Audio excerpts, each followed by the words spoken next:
We are an animal. Humans are an animal. We forget we're an animal. And we evolved to be in nature. We evolved to live by the rhythms of nature, day and night, the seasons, life and death. And it seems to me that most of our time now is spent on different rhythms. The 9 to 5, the working week, the 25-year mortgage, the length of a dishwasher cycle, 90 minutes of a football game, whatever it may be. It's this strange displacement from the rhythms that we evolved to exist in. We're like any other animal. Take us out of our habitat, our natural habitat, and put us in another one, and we feel strange, we act differently, we become more aggressive and stressed and everything else. And really it occurred to me that we need to get back into that original environment, and that even just half an hour, 10 minutes in that place, and we feel better.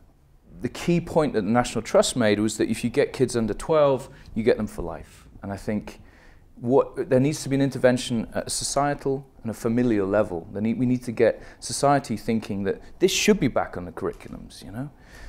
There's no reason why those field centres that used to happen in the 60s, 70s and 80s, weeks spent tracking foxes through a wood, there's no reason why those things don't happen anymore. You know, we should be paying for these things to be back in the curriculum.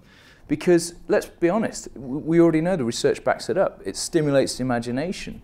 It increases their ability to do cognitive tasks. I think nature and the intervention of nature has a vital, important role to play, as important as going to the gym, as important as 5 fruits and veg a day. And if the government doesn't sit up and recognise that, then it's going to have a huge problem on its hands, and the problem that we have now is only going to get larger and larger. We've privatised, we've fenced off landscapes that I used to play in as a kid. These are barbed wire protected now, you know, and you're arrested if you're on the wrong bit of river where people are trying to fish, or you're doing these things that when I was a child, we'd go to the river and fish. And yeah, sure, we might get told off for it, but there was no danger of prosecution or anything else, or being fined this huge amount of money. And I think the crazy logic in that is, how can we expect our children, the future generation, to care about the fields and forests, the woodlands and the trees and the mountains and the rivers, if we don't let them have a personal connection to those things?